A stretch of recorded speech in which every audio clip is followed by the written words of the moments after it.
This is Diane Barrett. I'm here with Barbara Brass, and we're here with the coming out collection, coming out process of the BE collection. And Barbara is a general contractor. So thank you for being here this February 10th, 2023. Thank you. Welcome. Thank you. Thanks. I was a general contractor, and I actually gave up my license a number of years ago, but I still do some work for us around the house. Well, my coming out, I think I knew when I was a young child that I was a little bit, not quite maybe the same as everybody around me, or that I thought, but I didn't know anything about it. And I felt like I had an attraction to females at quite a young age, probably 3 or 4 or 5. I remember going to kindergarten and just seeing the teacher, and she was interesting to me. So it was just very minimal and very nothing, and nothing much really happened. I had no idea of what any of that meant. How old were you then? Oh, probably 4 or 5, something like that. What time period was that? The 50s, 60s? Yeah. I was born in 53, so it was probably the very late 50s, late 50s. So I just, it was just part of who I was, but I had no definition, I had no knowledge, I had nothing to go with. So I just kind of kept on growing up and living, and never really did find out much of anything about what was going on with me until I was probably closer to college age, late high school. There was not much going on. Well, there was at that time in the 60s, the huge push for gay rights. So I kind of got that was public and that was happening, and I understood, but I still didn't know how I would fit into that, although I felt that I was connected somehow. Did you talk to anyone about your experience of being attracted to girls? Or no. Did you read anything about it? No, I didn't really even seek it out. And there were plenty of things that were out there at that time. As a matter of fact, it's interesting because a couple of days ago, we went to a lecture at our local community college, Sierra College, and the author, Anne Bannon, was speaking. And she was one of the first to write the lesbian pulp fiction novels in the 50s. So, or actually, maybe it was even in the 40s. She's 90 years old now, and she's still going strong. So it was wonderful to see her, but I never even knew about those. And they were available, of course, at the time I was a teenager. I could have probably looked for them and found them. I didn't go to the library and look for anything. I just really didn't think about figuring it out in any detail for myself until I got a little bit older. And when I went to college, that was probably when I had my first experience or learning more. I had a good friend who I got to know when I was at UC Santa Barbara, and she was a lesbian. And so I just asked questions, and we were friends, and I wanted to know more, and she shared everything she wanted to share with me. So that was helpful. Was she in your same age group? Yeah, she's my same age group.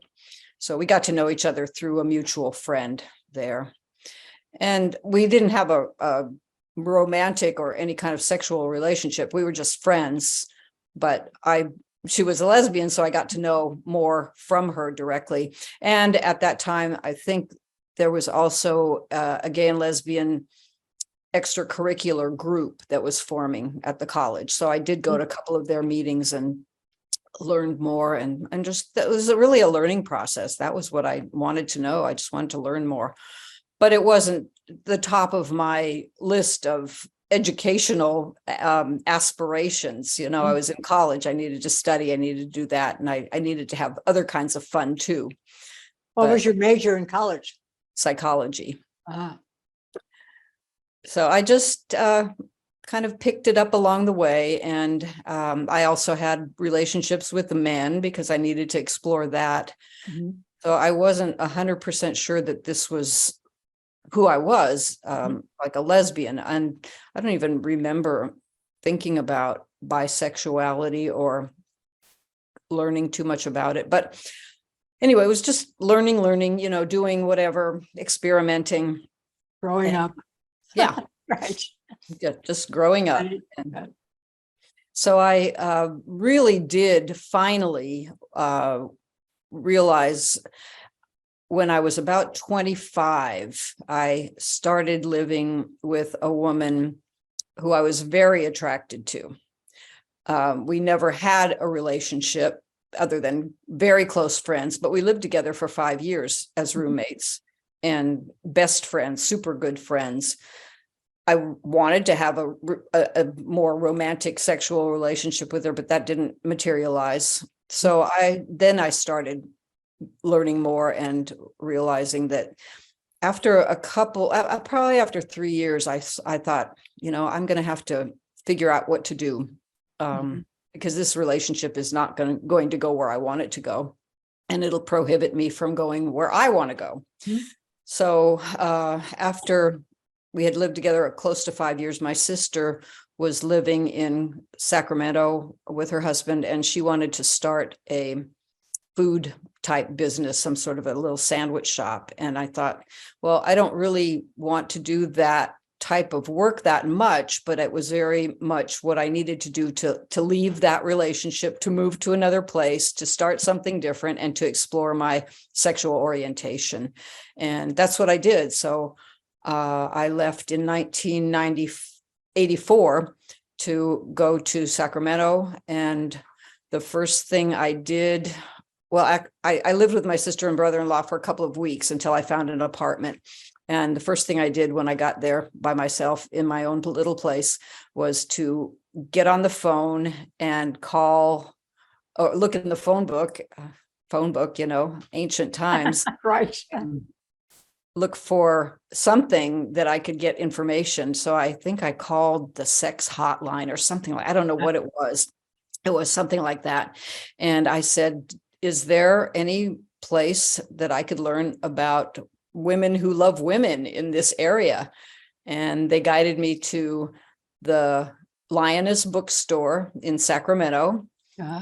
So I dashed down there as soon as I could and picked up What was whatever. it like to leave that friend that you had been involved with for so many years? Well, it was just, it was hard. I mean, we were, of course, always still friends, still friends, but it was just that it had to happen. And Right. yeah, it just had to happen. Did you ever go to therapy during this time? Nothing, no, nothing formal. I didn't. I did a lot of other things. I was busy with my artwork, and I did other work in the art field. I was a live model for artists, professional artists, and I loved doing that. And I had just real superficial relationships with men during that time until I left. So have you always been sort of self-guiding, self-searching? So yeah, seems like it. Yeah. That's one of the reasons that I never wanted to join or knew I shouldn't join the military, because I did not want to be told what to do and how to do it. Right. So I wanted to. I sense that about you. Yeah. In the time we've known each other. That's a good thing. Yeah. I mean, that awareness at a young age is pretty stunning. Yeah. I just knew that I wanted to figure out find what I wanted to do and do as much of it as I could, and then let that lead me to other interesting things. And everything I've done has been really fulfilling and fun and interesting. very different. You know, you started out saying I'm a general contractor, and I was, and I loved that. And I still dabble in that. But I also started out really thinking I was going to go into psychology professionally. And the reason I didn't is because I knew I had to have more education. And I also knew I had to have more life experience before I wanted to work with people. So I'm still doing my life experience. You're still working with people. Yeah, I'm working with people. So I've done that. And I love the life modeling. That was such a great thing for me. And I loved, I really loved working with my sister in the sandwich shop, but that was not, that food business is high pressure, and it wasn't my thing that much, but we did it for 7 years. A long time. It was successful. And then after I met Pat during that time. And when I came to Sacramento was when I officially came out to myself and to my family. And how did your family respond to that? Well, my mother really hoped it was a phase. Right. And but she wasn't, I knew that she would never disown me or throw me out or have anything negative towards me. She just hoped it was a phase. And coming out is when one person in the family comes out, everybody else has to come out. Right. And every time you turn around, you're coming out practically. So she did not want to. I don't think she really wanted to be the mother of a lesbian. That was in 1984. It wasn't quite as popular or as accepted at that time. That's why I'm asking the time frame, the years actually, because I can see that it's improved, fortunately. But it's nice to know historically, since we're archiving also, where you were at that time, because it'll represent where others were too. Right. But you're right. I don't think I've only met one woman who was also a lesbian, was fine with her daughters being lesbian. So that was, no mother wants to sign up to say, be a lesbian and be open, unless they are one. Yeah.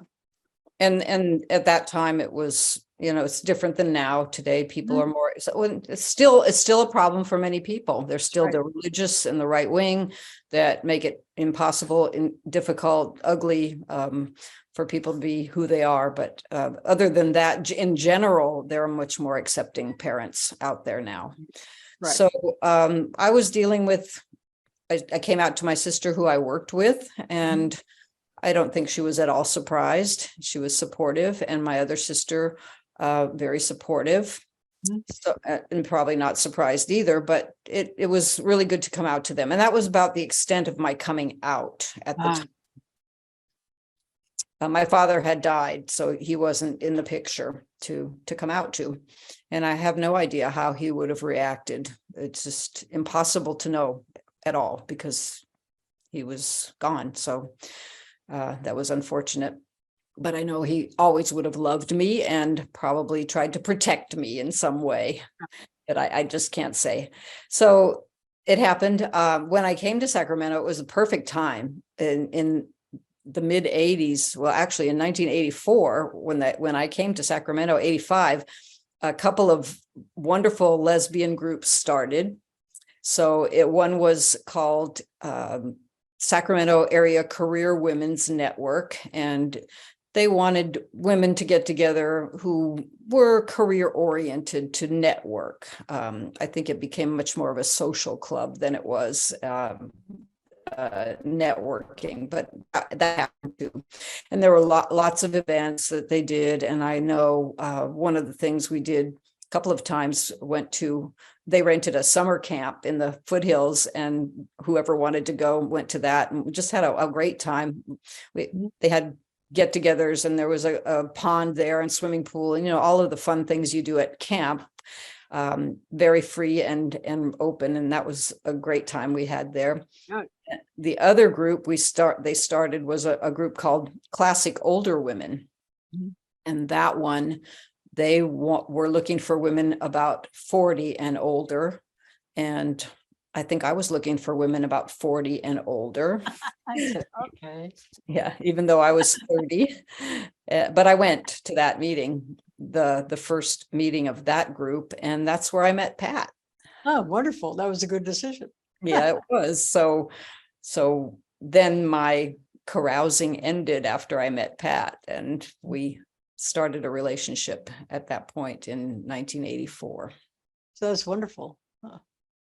You've been together ever since. Ever since. Mhm. Yeah, Congratulations. thank you. So then you come out as a couple too. Right. And connect, and that changes your coming out experience too. Yeah, and one thing that's a little different maybe, or a- just a stumbling block in a way, is that Pat is only a year younger than my mother. Mhm. So I think that that has been harder for my mom to get a grip on. And I mean, she loves Pat, and that's not a problem, but I think that age situation was just a little more difficult for her. And as everybody gets older, that changes too, but doesn't make it any easier or better necessarily. It's just a factor. It's true. Maybe she wished she'd been a lesbian. My mother? Mhm. I don't think so. I threw But, that but I out. but I think she had a very Just close. the freedom of seeing someone in your own generation expressing who they are. That's contrary to what's accepted, so to speak. Well, my mom was, she didn't have very long marriage because my father died very Yeah. suddenly and very young. Mhm. And she did have, after that, a very close female friend for a number of years until she died. And then she had a relationship with a man until he died. Oh, So she has had a huge amount of loss, but she's had some very good relationships. that's good. So I guess that if we were going to put an ending point to the year coming out, that is the point where we're at today, right? Well, today we come out all the time very officially and very worldwide because we have a film that's Mhm. out there, Okay. Let's hear that. Surviving the Silence. And Mhm. that film has shown at film festivals all over the world and at colleges and churches and universities and wherever, anywhere. And it continues on every time. I think that the lifespan of that publicity of that film is kind of waning. I get another message from the filmmaker that it's going to show in Barcelona in a couple months. And Good for you, right? we got a request to speak at a local Democratic club in June that we're going to do. They'll have their members watch the film because it's on streaming, Apple and Amazon, so they can watch the film on their own time. And Right. then we'll come in after that and we'll do a Q&A, and they can ask whatever questions they want. We can talk more in depth. So I love doing that, I think, and that's the way to educate people. That's really what it's all about. I think the only way that we're ever going to make and we never will, I don't think, I mean, not in my lifetime, the kind of progress I think the world deserves, and LGBTQ people deserve, and other people, marginalized people deserve, is that we all come out and be who we are and share that, because everybody who hides is one less person to broaden what I think is the only way that we can make the changes that our society, our culture, our humanity needs. So I'm all for coming out, but I'm not for outing people. No. And also, there are people who are that are not, they're out. People who are Black, Asian, Hispanic, they're out. They can't hide. No. So they are out, and they're also treated poorly and hated and marginalized. And so it's just a worldwide universal thing that everybody should be out as much as possible, and everybody as human beings should embrace each other and do what we can to make the world a better place, and not use that negative aspect of humanity to make it worse. We have plenty We are to do. who we are. Yeah, we are who we are. We have plenty to deal with all the natural disasters that continue and get worse. And if we can focus our energy on hating the natural disasters, curing them, fixing them, making them not happen as much as possible, that will never stop. But, working on climate, working on just so many positive things that get rid of all the hate that goes into the racism in the world. So that's my final outburst on the Yeah, subject. you're right. Outburst, that's a good one. That's a good way to end. I'm glad I know you. And Thank Pat, you. yeah, really, it's a pleasure. It's an honor. Thank you. Well, I appreciate what you're doing, because I think what you.